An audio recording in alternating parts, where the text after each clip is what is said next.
Mônica. Já devolvo dela. Tá bom. Tá ótimo. Então, que a paz de Jesus esteja no coração de cada um, que seja uma noite muito feliz, muito proveitosa. Eu agradeço do fundo do coração a Cris, porque a gente sempre prepara palestra, né? As casas espíritas chamam, a casa que a gente frequenta nos sugere temas, mas foi pela primeira vez que eu trago esse assunto por sugestão da Cris, então foi uma oportunidade, muito feliz falar aqui para todos a respeito desses espíritos tão especiais. Eu tive, confesso que tive assim, um pouco de dificuldade de escolher o tema da palestra, porque em verdade não seria assim muito adequado crianças especiais, porque na verdade todas as nossas crianças são especiais, né? São presentes, por isso eu botei essa figurinha com esse laço de fita, são presentes de Deus, são filhos do Pai que nos são delegados, né? Que nos são permitidos para que a gente cuide dele, os eduque, ajude-os a transpor dificuldade e que a gente tenha como meta devolvê-los ao Pai da forma melhor que pudermos, mais evoluídos e melhorados nas suas imperfeições, e estimulá-los também naquilo que traz de positivo. Então essa é a nossa missão, na verdade, como pais. Então crianças são todas especiais. Hoje eu vou falar mais especificamente dessas crianças um pouquinho mais especiais do que a maioria. Então, o tema da palestra é a visão do Espiritismo frente às crianças especiais. Antes de começar a palestra, eu vou contar uma história.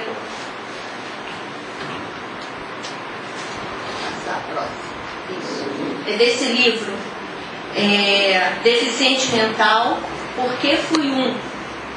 Psicografia de Vera Lúcia Marinzeca de Carvalho, por espíritos diversos. Essa história é contada pelo próprio espírito Adolfo, sob a orientação espiritual do espírito Antônio Carlos. Adolfo era um menino, era o primogênito, né, o filho mais velho de uma família. Ele encarnou com uma série de dificuldades físicas e mentais. Esse menino tinha muitas dificuldades, falava com muita dificuldade, não pronunciava. Quando perguntavam o nome para ele, ele apenas dizia Adolfo, porque tinha dificuldade em pronunciar as palavras. Não conseguia caminhar, andava com muita dificuldade, se arrastando pela casa. Ele tinha duas irmãs, uma irmã do meio chamada Ana e uma irmã mais jovem, Margarete, que ele só conseguia chamá-la por Gá. Ele tinha uma relação muito afetuosa com essa irmã mais jovem, a Gá. E ela que o ensinava, tratava ele com muito carinho, junto da sua mãe. Eram as duas pessoas com quem ele tinha maior afinidade, maior carinho. E foram passando os tempos, ele foi ainda criança. De vez em quando ele se irritava um pouquinho, e o Espírito conta na história, porque ele via nas pessoas coisas que ele não conseguia fazer. Ele via a mãe falando com tanta habilidade, né, de forma tão doce, e ele fazia muito esforço para entender as palavras e pronunciar só um pedacinho da palavra. Via todo mundo correndo, as crianças jogando bola, brincando, e ele não conseguia acompanhar aquelas atividades. Isso trazia para ele um desconforto que ele cita no capítulo, um desconforto momentâneo. As ideias vinham na cabeça, ele se tornava, por pouco tempo, triste, mas logo depois ele se refazia e voltava a sorrir. Com isso ele foi vivendo com esse ambiente de carinho, de afeto na família, sendo estimulado. Muitos sacrifícios a família fez em função dele, renunciaram a muitas facilidades, tanto do ponto de vista físico, financeiro, social, para que cuidassem dele da melhor forma possível. E ele foi crescendo, e havia uma situação que a família não conseguia entender. Ele tinha muito medo de médico, muito. Qualquer profissional da área de saúde que tivesse de roupa branca, ele tinha muita dificuldade. E assim eles contrataram um médico, e toda vez que Adolfinho ficava doente, esse médico carinhosamente ia até a casa dele. Uma certa vez, ele teve uma forte dor de dente, não conseguiam entender o porquê que ele chorava tanto. E a irmãzinha H, com muito carinho, falava: Adolfinho, Adolfinho, mostra o dedinho, aponta com o dedinho onde é que dói. E ele pensava: mas não é meu dedo que dói? Então, onde é que dá a dor? E a dor era no dente. Passada uma semana, a dor melhorava, com analgésicos. Passada uma semana, descobriram que o problema era um problema odontológico, levaram ao dentista com muita dificuldade, porque ele realmente tinha muita dificuldade se estar num ambiente onde tivesse alguém ou um profissional da área de saúde. Aos 18 anos, ele ficou muito doente. Ele veio apresentar uma insuficiência cardíaca, um problema no coração, e já bem cansado, com muita dificuldade respiratória, o médico amigo da família foi chamado, e em casa o médico falou para os pais: olha, o problema é sério, ele já está assim muito debilitado, e eu achava que seria necessário que ele fosse internado. Aí o espírito faz uma ressalva, dizendo que essa é a história dele, então a gente não deve generalizar essa orientação. Mas a família fez a opção de não levar ao hospital. Cuidaram dele, porque todo o esforço, todo o desconforto, todo o medo seria mais enfatizado, e a hospitalização não traria nenhum benefício para ele, visto que o problema já estava bem avançado. Passado alguns dias, ele desencarnou. Com muita tranquilidade, muita serenidade, ele veio desencarnar. Acolhido no plano espiritual, numa ala onde era, num plano espiritual, numa ala onde eram acolhidas crianças. Mas chegando lá, ele se pergunta: 18 anos, e eu aqui nesse ambiente onde tem crianças, o quarto muito decorado, bem parecido com o quarto que ele tinha em casa, mas era um espírito que ainda preservava e mantinha aquela percepção infantil. Por isso, ele estava sendo assistido e acolhido naquele ambiente. Por ali ele ficou por volta de uns 2 anos. Foi tratado, seu perispírito foi melhorando, ele foi tendo aquisições muito rápidas, voltou a enxergar melhor, voltou a andar, voltou a falar de forma melhor, tudo devagarzinho, E aí, depois de um certo tempo, persistia uma situação: o medo dele por médicos. E no plano espiritual, essa situação era um pouquinho complicada, porque onde ele já estava trabalhando, ele convivia com muitas pessoas, da enfermagem, dos médicos, e aquele desconforto ainda o ocorria. E um dia, ele conversando com uma psicóloga do plano espiritual, e ela achou melhor que ele fizesse um tratamento, porque o medo é ele regressar à matéria ainda com aquela dificuldade. E aí foi feita a opção dele reviver ou relembrar a encarnação anterior.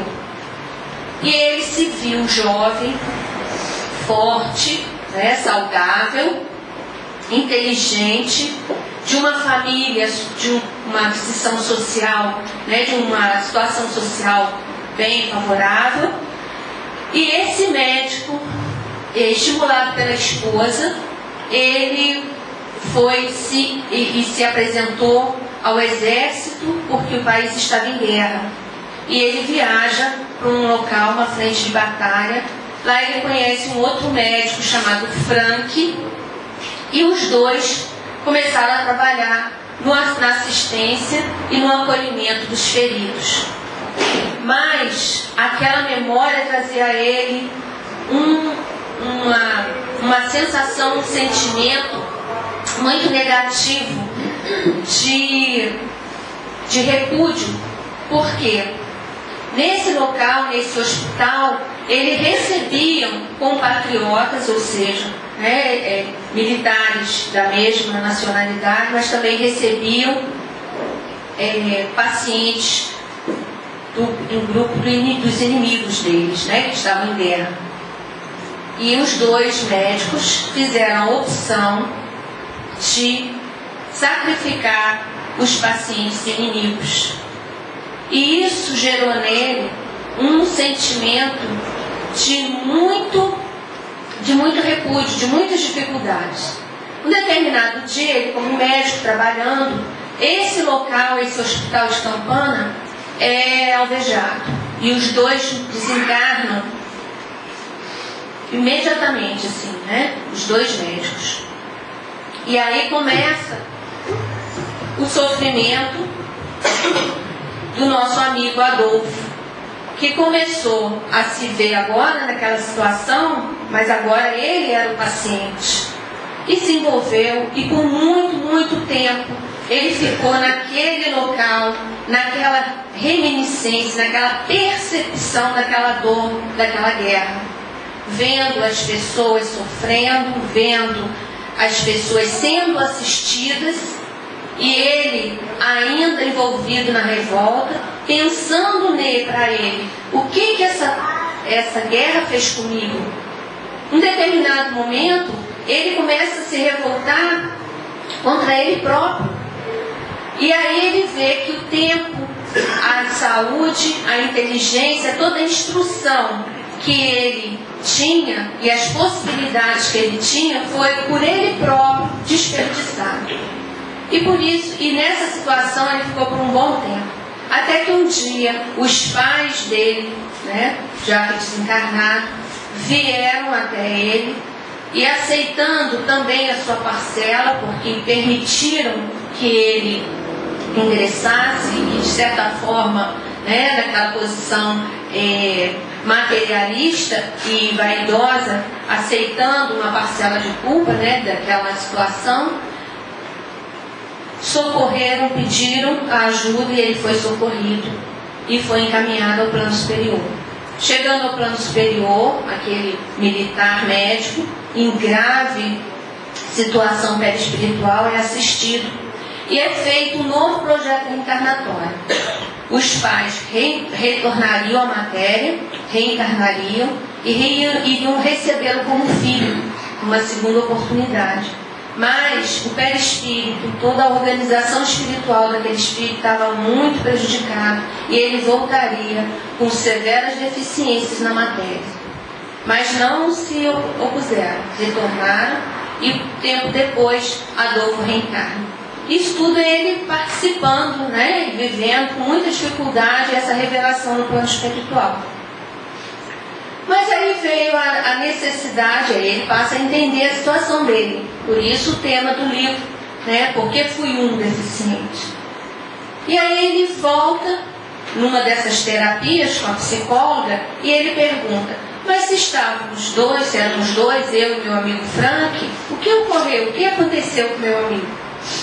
Aí a permissão e com a ajuda do orientador espiritual Flávio, eles vão visitar o outro médico.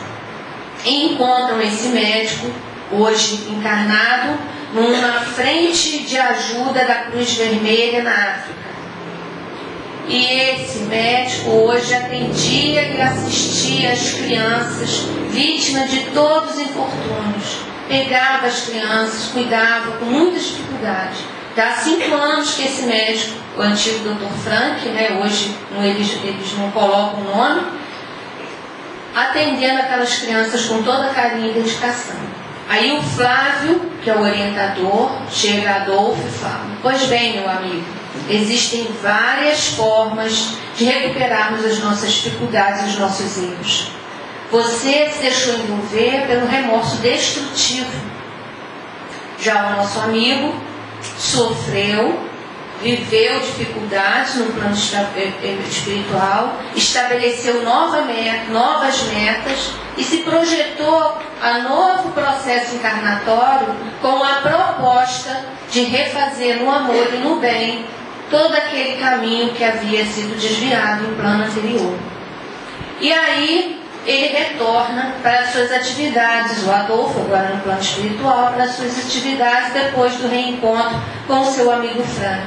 não antes de se despedir, e dar a ele toda a vibração de entusiasmo, de otimismo, para que ele continuasse aquela opção, aquele trabalho, aquela missão que ele havia abraçado. No plano espiritual, Flávio chega para Adolfo e pergunta: e aí, meu amigo? E agora, qual é o futuro? Ele, já refeito, trabalhando agora, ele era o tio Adolfo, nesse mesmo orfanato, recebendo as crianças recém-desencarnadas, e já havia feito planos. Ele voltaria como neto da H, aquela que havia sido anteriormente a irmã dele, e seria acolhido numa família espírita, para que aí agora, em nova oportunidade, junto à doutrina, continuar o seu processo de evolução e de paz. Então está aí a descrição, né, a apresentação de um caso que é real, né? As oportunidades, as consequências que hoje vivemos em função de algumas escolhas equivocadas que fazemos em momento anterior. Mas nunca fugindo à oportunidade, à misericórdia de Deus, que nos dá sempre a oportunidade de recomeçar. Aí da história real, contada por esse espírito, uma história feliz e que teve as dificuldades, mas que hoje já vinha um novo projeto, uma nova trajetória traçada por ele. Então a gente vai dessa forma estudando as nossas dores. E qual é a melhor forma de nos consolarmos, a não ser estudarmos o Evangelho, né? O Evangelho Consolador, o Evangelho do Pai, o Evangelho de Jesus. Então, quando Kardec estuda no capítulo 5º as dores humanas, né, as dores que nos afligem, e não há dor que mais aflige o nosso coração do que a dor de um filho, né, ou de um parente, ou de um sobrinho, de alguém que sofre, e ele coloca: bem-aventurados aflitos, porque serão consolados. Então às vezes não, em determinado tempo é estranho, a moral estranha. Bem-aventurados, felizes, porque aqueles que sofrem. Mas bem-aventurados aqueles que sofrem, que serão consolados. Quando Jesus nos dá essa promessa de consolação, ele nos apresenta o quê? A proposta da vida futura. Se hoje passamos por dificuldade, seremos consolados. Então é uma proposta de esperança. Essa proposta, esse conhecimento da vida futura é suficiente? Ainda não. Falta termos e admitirmos do fundo do nosso coração, para o consolo prometido, a existência de Deus, a bondade suprema de um Pai bom e justo. Esse é o diferencial consolador do Evangelho da doutrina, que não nos dá de forma nenhuma um remédio acima das nossas possibilidades. O remédio tem que ser para nos curar e não para nos intoxicar. Então as dores são proporcionais, e se determinadas situações nos ocorrem, é porque temos a condição de trabalharmos, de conduzi-las da melhor forma e de crescermos com essas dificuldades. A existência de um Deus bondoso, que está acima de tudo, que sabe acima de todas as nossas decisões, né? Deus de forma nenhuma criou a dor. A dor é um instrumento consequente das nossas imperfeições. Em certa vez, Chico Xavier, e Chico sempre disse que ele trabalhou incessantemente pelo consolo, pelo conforto das mães. Tem um grupo a qual o Chico realmente trabalhou, foi na assistência e no acolhimento das mães que o procuravam. E uma mãe, uma vez, lhe procurou com uma criança e disse: Chico, eu sou mãe de uma criança especial e sofro muito por isso. Sou muito triste pela situação do meu filho e sinto meu coração muito amargurado. O que Emmanuel poderia dizer a esse respeito? Aí Emmanuel, muito bondoso, né, chega a Chico e fala: fale a essa senhora, a essa mãe, que a maternidade é um privilégio que a providência divina permite às mulheres. Olha só. É uma concessão divina a todas as mulheres. Mas as mães de crianças especiais são dadas àquelas que têm a oportunidade e a possibilidade de amá-las ao infinito. Amar sem impor condição, amar sem esperar nada em troca, amar de forma incondicional. De uma forma geral, as nossas dores, as nossas aflições, elas ocorrem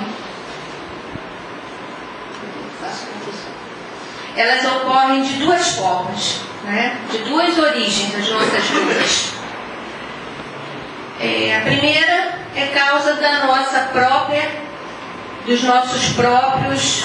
próprias ações atuais, né? Então, se hoje eu sou uma mãe, uma gestante, e eu faço a opção de fumar ou de usar droga ainda no processo da gestação, é esperado, né, de certa forma, é esperado que essa criança nasça com determinadas dificuldades, né? Nasça com baixo peso, tem a necessidade de passar um tempo ainda no hospital, receber algumas medicações. Então é uma consequência de uma atitude do momento. Mas como a gente pode explicar aqueles casos que ocorrem sem nenhuma explicação aparente, né? Aí fazem todos os exames, não tem nenhuma relação de família, não tem nenhum caso na família, não tem nenhum achado clínico, né? Não teve nenhum problema na gestação, nem virose, nem nada. Aí é um achado genético, é uma falha genética, ou é a evidência de questões que nos ocorrem em consequência de vidas anteriores. Não é uma explicação lógica?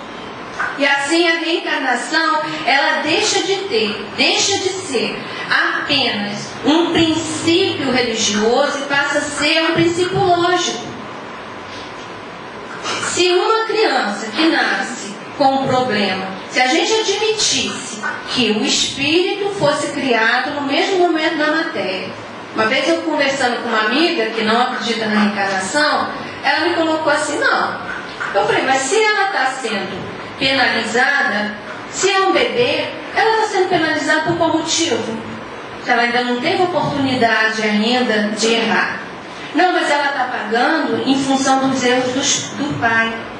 Aí a gente deixa de acreditar, é incoerente. Por quê? Se eu acredito num Deus bom, eu não acredito que Deus me castiga. Ele me oportuniza, ele me dá oportunidade. E se ele é bom, ele não daria a mim a dívida de outro. Porque aí ele deixa de ser bom e deixa de ser justo. Né? Então a gente passa a encarar a encarnação como uma oportunidade feliz, reparadora. Existe castigo para a doutrina espírita? Não existe. Existe oportunidade de nos reintegrarmos à lei do amor, à lei da caridade. O que aconteceu com Adolfo? Se envolveu no remorso, um sentimento de remorso destrutivo, porque teve todas as oportunidades, saúde física e inteligência de trabalhar no bem, que é o que Deus espera de cada um de nós, e fez a opção inversa. E aí sofreu as consequências da sua imprudência, das suas escolhas erradas. A encarnação é punitiva? Não. É uma oportunidade reconstrutora. E aí a gente vai ter outro princípio que nos ajuda a entender, que é o princípio da lei, a lei de causa e efeito. O homem, ele nunca escapa, nunca foge às consequências dos seus atos, nunca. Eu sou evangelizadora, eu falo em todas as aulas. A gente abre os olhos amanhece o dia fazendo boas escolhas, ou escolhas ruins. Eu posso acordar, fazer minha prece, pedir a Deus e ajuda da espiritualidade que me dê um dia tranquilo, que eu possa ser útil, que eu possa trabalhar, que eu possa ter boas escolhas, que eu possa discernir o bem do mal e que eu possa conduzir a minha vida da forma mais feliz e útil. Então essa é a escolha positiva. Mas eu posso acordar e abrir os olhos e reclamar, né? Hoje é segunda-feira, é um dia chato, por que o final de semana não vai até na terça, né? E aí eu já começo aquele dia já com vibrações negativas. Qual é a consequência? A consequência é um dia com mais dificuldade. Na questão 135 do Livro dos Espíritos, nós vamos ver o seguinte. Ele diz, Kardec nos dá o conceito de perispírito. O perispírito, de uma forma, nessa questão, ele dá o exemplo da fruta, né? De forma para a gente, um exemplo interessante para que a gente veja como que as nossas dificuldades, questões morais, elas são registradas no nosso corpo espiritual. Isso é muito fácil de entender. Às vezes a coisa ruim aconteceu há mais de 10 anos e a gente lembra direitinho.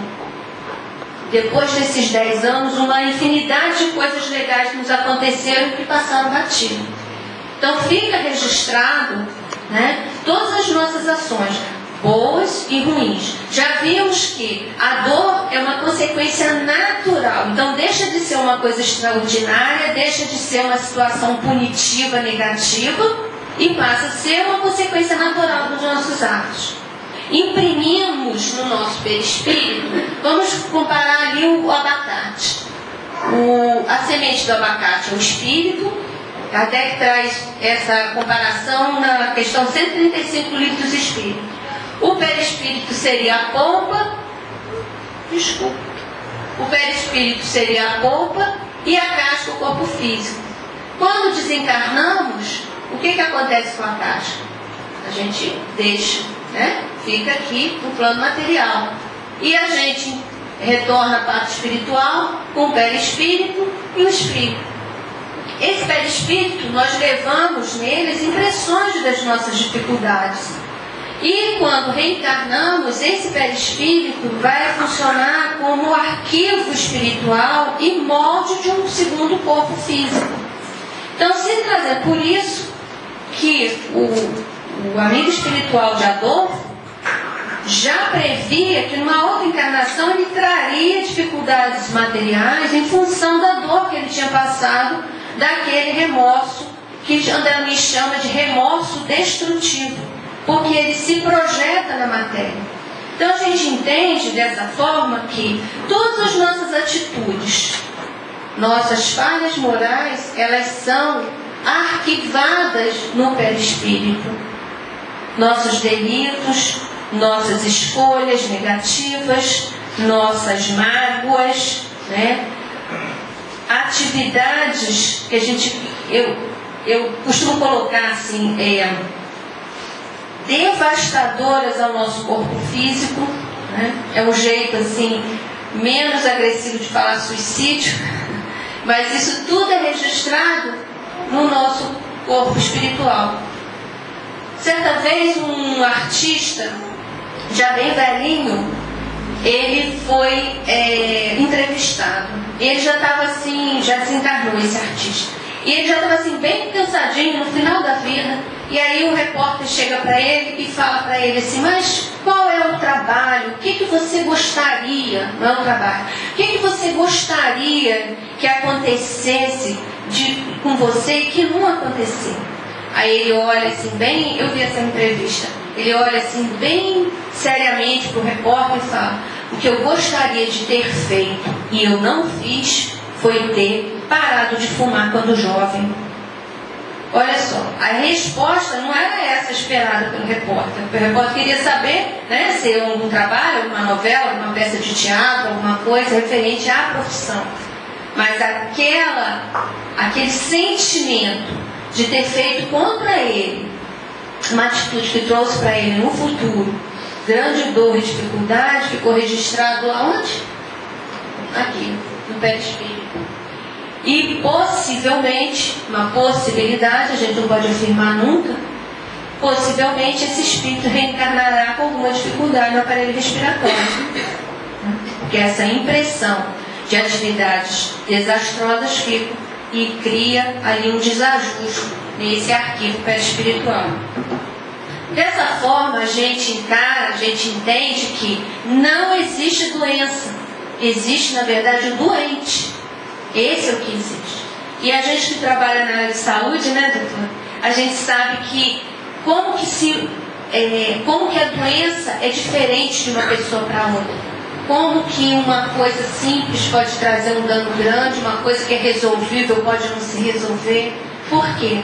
Porque lesamos e nos comprometemos nessa região. Dessa forma, Chico Xavier diz que é um espírito doente internado num corpo doente para o autotratamento. É o que Chico Xavier nos fala. No livro de Chico, no livro Chico de Francisco, tem um capítulo que Chico dá o exemplo de um espírito suicida. Encarnou com sérias dificuldades. Ele não andava, era cego, não falava, tinha dificuldade auditiva. E uma certa vez, essa mãe desse espírito levou esse menino até Chico, porque havia uma possibilidade dos médicos amputarem as pernas dessa criança. E aí a mãe, muito entristecida, levou a criança ao Chico e falou: Chico, o que você acha dessa situação? Aí Emmanuel se aproxima de Chico e diz: esse espírito, antes de encarnar, pediu, olha essa palavra, eu até grifei, pediu a oportunidade de reencarnar e que fosse tirada dele todas as oportunidades de voltar a se suicidar novamente, porque em 10 encarnações sucessivas ele foi suicida.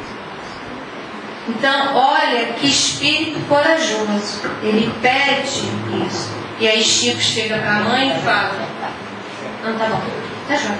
Aí Chico chega para a mãe e fala: olha, aceite a sugestão dos médicos e confie em Deus. Então, exemplo nessa situação de coragem, de determinação desse espírito. E aí Chico pergunta à mãe: existe algum problema próximo da casa? Ela falou assim: não, é que eu moro pertinho do rio.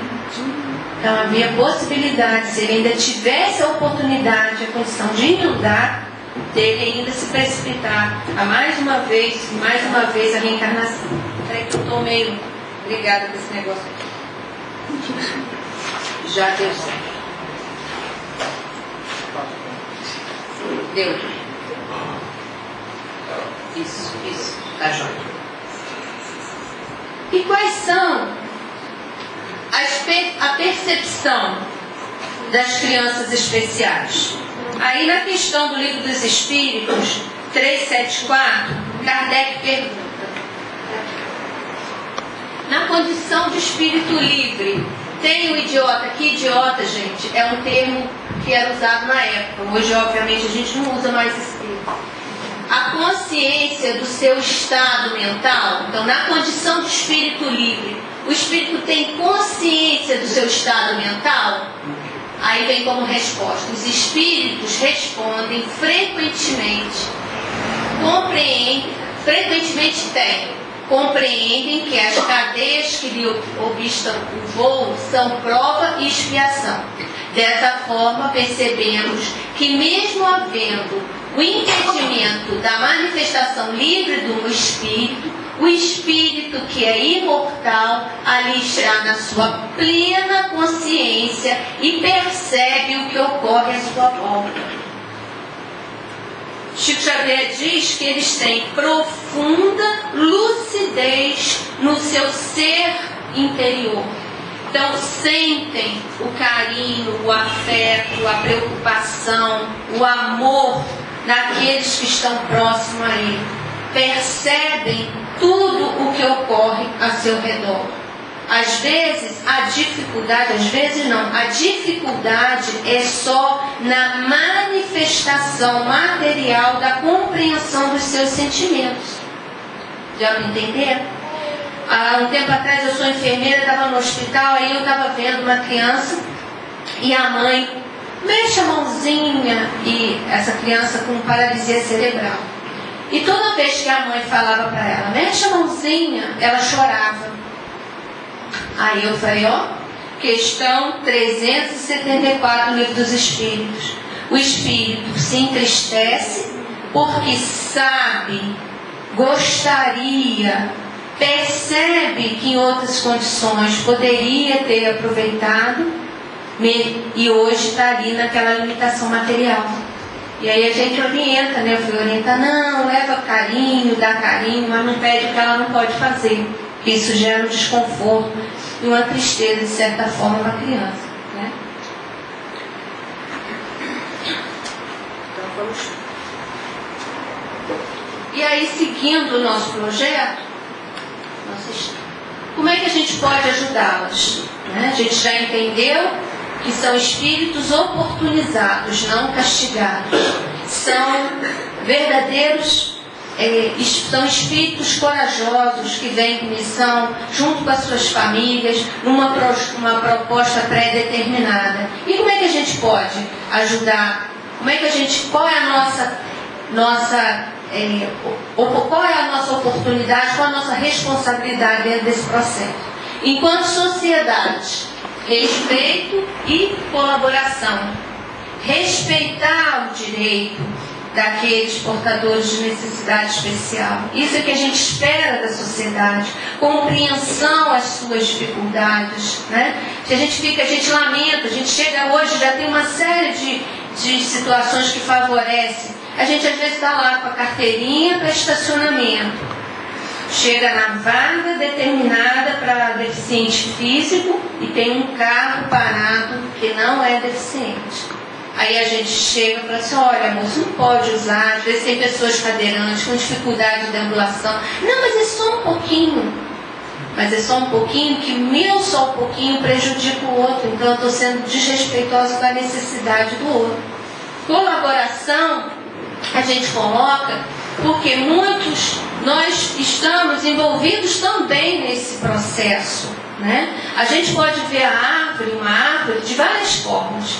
A gente pode ver com a visão material, né? A gente olha a árvore e pensa, nossa, quantas mangas, quantas caixas que eu posso ter, quantas que eu vou vender, né? Quanto tempo essa árvore vai levar para produzir, né? Uma visão da matéria.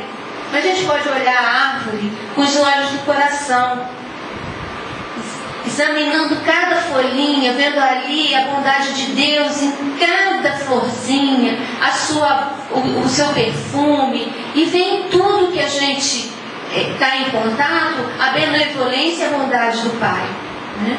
E assim é a comunidade, ver nessas crianças a obra de Deus. Eles não são de forma nenhuma espíritos endividados, são espíritos oportunizados, que necessitam e que merecem todo o carinho, toda a boa vontade que tiver ao nosso alcance. E isso eu falo porque eu acho que aqui tem professores, tem médicos, né? Tem terapeutas, tem pessoas comerciantes, de toda forma a gente pode ajudá-los, né?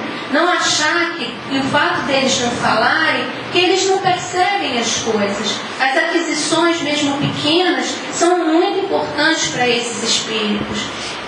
Meu filho estuda na escola, né, a proposta inclusiva. Eu digo que ele é beneficiado pela companhia dos típicos, né, dos ditos normais, mas eles também são muito beneficiados porque estão aprendendo muito com o João Fernando. Tem a oportunidade de crescer com ele, com uma visão mais positiva, mais feliz, mais humanitária desses espíritos. E essa oportunidade eles só vão ter se eles conviverem com eles. Se eles fossem excluídos, a nossa geração ia perpetuar a exclusão. E são incluídos para que eles tenham a oportunidade de dividir o espaço, de serem mais caridosos e mais cooperativos.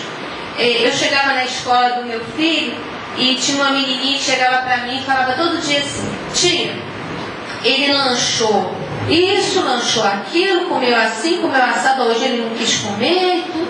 Eu achando aquilo estranho, né? Todo dia ela me dava o serviço lá do negócio. Aí eu virava falando, aí um dia eu cheguei para a professora e falei assim, mas por que ela sabe tudo que ele come? Aí a professora falou assim, pois é, porque ela, na hora do recreio, ela pega o João Fernando pela mão, leva até o refeitório, serve a comida para ele, só depois que ele se alimenta que ela se alimenta. Entendeu? Então, é uma oportunidade, assim, isso me comove porque é um jeito diferente, né, que essas crianças estão tendo, uma visão diferente desses, que tem toda a oportunidade, que tem tudo para ajudá-los também, né, nessa troca. Estamos todos em processo de evolução. Um pouquinho mais comprometidos, outros um pouco menos comprometidos, mas todos como espíritos imperfeitos, encarnados num planeta de prova e expiação, mais ou menos nas mesmas condições, né? Nunca, como profissional, a gente deve dar o caso como perdido, né? Negligenciar qualquer tipo de atendimento, qualquer tipo de assistência, porque o mínimo que você faz é muito para essas famílias e para essas crianças. Enquanto a casa espírita, como a gente pode ajudar enquanto espíritas essas famílias? A doutrina espírita, isso eu falo assim, que é o ponto-chave. A doutrina espírita e nós espíritas é de profunda importância na assistência, no acolhimento e na recepção fraterna desses espíritos e dessas famílias. Esses espíritos, como desde o início eu venho falando, têm necessidade de acolhimento espiritual, né? A gente já não estudou que o problema é efetivamente do espírito. Então, qual é o melhor lugar, a melhor oportunidade para eles serem assistidos do que a casa espírita? E assim, o atendimento fraterno não tem... às vezes a gente impõe determinadas regras, né? Chega aqui desesperado, chega com problema, chega com dor. Não, mas hoje não é dia. Atendimento fraterno é com fulano no dia de terça. Não, a dor é agora, é hoje.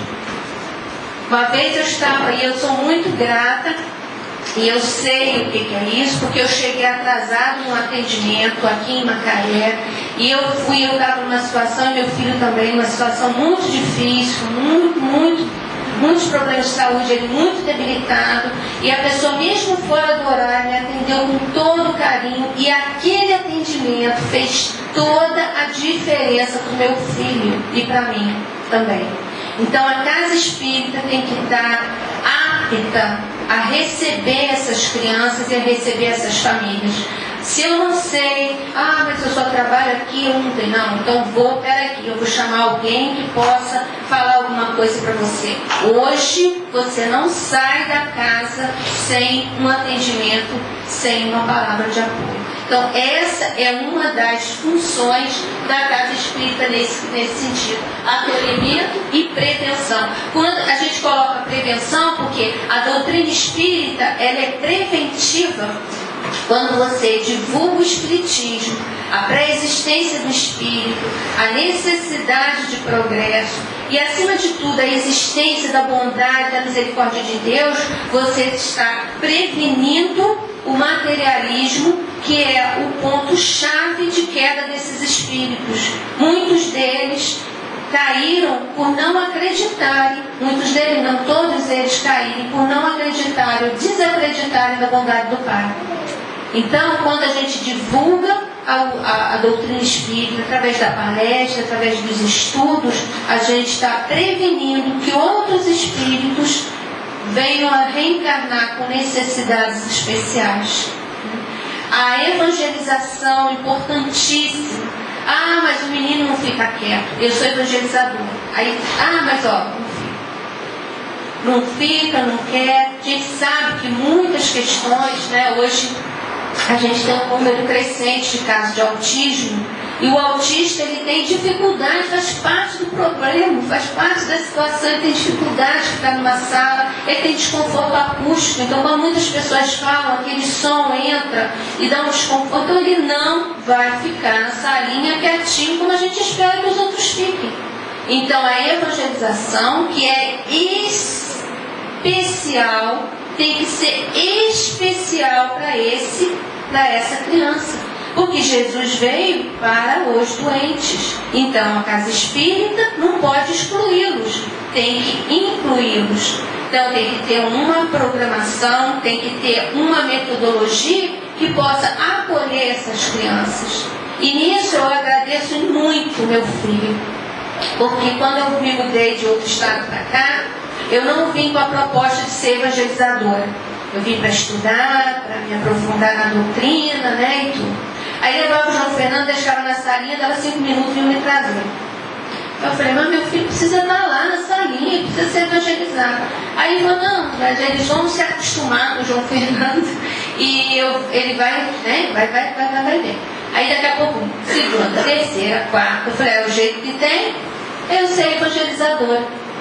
E aí, e até nisso ele me ajudou, porque essa é a minha missão dentro da casa espírita. Eu estava só querendo meio que desviar do processo, entendeu? Então, passe é importantíssimo, água fluidificada, o encaminhamento para o atendimento fraterno, para a fluidoterapia, as casas que tem, é importante para esses espíritos, porque reorganiza, trata não a matéria, né, trata o perispírito e organiza a parte espiritual, que é onde está o centro das dificuldades desses espíritos, né? Em relação aos pais, eu deixei por último, né? Então a gente fala para os pais aquele conselho de Chico Xavier, né? Amá-los ao infinito é o que Deus espera que a gente tenha condição, porque nenhum desses espíritos vem para a família que não tem condição de assisti-los. Nós não somos mães especiais, eu acho que não somos mães especiais. Somos espíritos que temos já condição de ajudá-los, para que eles saiam desse, como o Chico diz, desse transe temporário, porque é temporário. Né? Nossos filhos não são de forma alguma criança problema. Problema fazemos nós quando exigimos que eles façam aquilo que eles não têm condição de fazer e sofremos por isso. Né? Então aceitá-los é o ponto primário. Primeiro, acreditarmos em Deus e na bondade do Pai. Né? Isso aí já nos dá um conforto, uma determinação maior frente às nossas missões. Segundo, aceitar de forma incondicional as suas necessidades. Ter paciência com eles. Né? É necessário para os pais. E a gente sabe que tem hora que a situação aperta. Né? A gente tem uma série de outros compromissos, mas aí a gente abre mão da prece, pede a Deus que nunca, em momento algum, vai negar um consolo, uma assistência a uma mãe que se vê com boa vontade de ajudar um filho e que nessa situação se acha sobrecarregada. Né? Entender a necessidade dessas crianças. Então tem crianças que são mais melancólicas, né? Choram com muita facilidade, não se interessam por quase nada. Então é essencial que a mãe mostre para essas crianças a bondade do pai. Eu tenho uma amiga, ela tem um menino que ele é autista, e ela chega para mim e fala, não, mas ele não consegue aprender a tabuada. Eu chego para ela e falei, posso estar falando? Eu falei, Sônia, pelo amor de Deus, joga essa tabuada fora. Porque ele não precisa de tabuada. Ele precisa entender a bondade de Deus. Leva ele para o parque, leva ele para um zoológico, mostra as pintas mostra uma borboleta, uma flor, traz para ele alegria, dá de uma nova oportunidade. Isso vai fazer vai ser muito mais importante para esse espírito que decorar a tabuada, porque ele não consegue absorver o abstrato. 2 vezes alguma coisa é algo que ele não precisa e que talvez nesse momento, ele não vai conseguir responder à sua altura. Né? Então, aceitar as situações como elas se apresentam é necessário, sem a preocupação do que o outro fala. Né? Existem problemas, às vezes, infinitamente maiores, e a gente tem que ser grato pela oportunidade de termos eles como filho. Né? Fé e perseverança. Fé em Deus e perseverança. Porque às vezes a gente acha que na verdade, o que a gente espera é o remedinho de dose única, né? Vou dar esse remedinho e ele vai melhorar. Não, ele vai avançar dentro das possibilidades e dentro do projeto que para ele é o melhor. Então é isso que a gente espera. É isso que Deus espera da gente, né? Lidarmos com essas crianças de forma entusiasta. Com entusiasmo. A gente às vezes chega e fala, e aí, tudo bem? Não, aí aquela lamentação. Não, está maravilhoso, está ótimo. Meu filho, outro dia, deu uma medalha para ele. Ele é o filho mais maravilhoso que eu tenho. É o filho único, mas é o mais maravilhoso que eu tenho. E ele tem que saber isso todo dia. Porque ele precisa saber, ele precisa entender que ele é um ser especial, de verdade. Para mim e para ele mesmo. Porque quando ele desacredita nele, ele cai em dor. Né? Que foi isso que aconteceu com Adolfo, quando se envolveu naquele remorso, achando que toda a correção dele só poderia vir através da dor. O outro refletiu e traçou o caminho pelo amor, pelo trabalho edificante. Né? E agora eu termino agradecendo a Deus a oportunidade, porque a gente sempre tem condições maravilhosas, tem sempre do nosso lado pessoas que realmente nos ajudam, que estão junto de nós, né? Porque Deus nos dá dificuldade, né? Não é que Ele nos dá dificuldade, Ele sempre nos oportuniza, nos insere num cenário que nos favorece naquilo que a gente quer, se a gente tiver boa vontade, né? Então eu agradeço ao meu filho e agradeço ao meu marido, que é um espírito que realmente assim, assumiu comigo esse compromisso e nunca, em momento nenhum, ele me deixou sem apoio ou não deixou de apoiar o filho, né? Eu trouxe para vocês um texto. Eu vou ler esse texto. Se eu chorar, mas não vou chorar não. Já treinei ele pra caramba. Eu já li ele umas 50 vezes, né? Acho que dessa vez eu não vou chorar não. Olha, o texto diz Uma Mãe Especial. É um texto de Marlene Fagundes Carvalho Gonçalves, de Ribeirão Preto, São Paulo. Diz o seguinte: no momento em que tanto se discute sobre a inclusão de pessoas especiais, portadoras de alguma deficiência, em um grupo dito normais, uma alegoria vem de forma figurada mostrar a beleza, a força, a oportunidade, o valor de pessoas que assumem a tarefa de cuidar de tais pessoas e o respeito que devemos ter diante delas. Trata-se de uma adaptação de The Special Mother, de Emma Bonkeberg, distribuída em forma de mensagem que apresento a seguir. A maioria das mulheres torna-se mãe por acidente, muitas por opção, algumas por pressões sociais e outras poucas por hábito. Neste ano, aproximadamente 100 mil mulheres serão mães de crianças com algum tipo de deficiência física ou mental. Alguma vez você já se perguntou como é que Deus escolhe as mães de crianças deficientes? De alguma forma, eu visualizo um Deus passeando sobre a terra, selecionando seus instrumentos para a preservação da espécie humana, com grande cuidado e deliberação. À medida em que vai observando, ele manda seus anjos fazerem anotações num bloco bem grande. Aí ele diz: Elizabeth Souza vai ter um menino, santo protetor da mãe, São Mateus. Anota aí. Mariana Ribeiro, menina, santa protetora da mãe, Santa Cecília. Cláudia Antunes, esta terá gêmeos. Santo protetor, manda São Geraldo, que ele está acostumado com quantidade.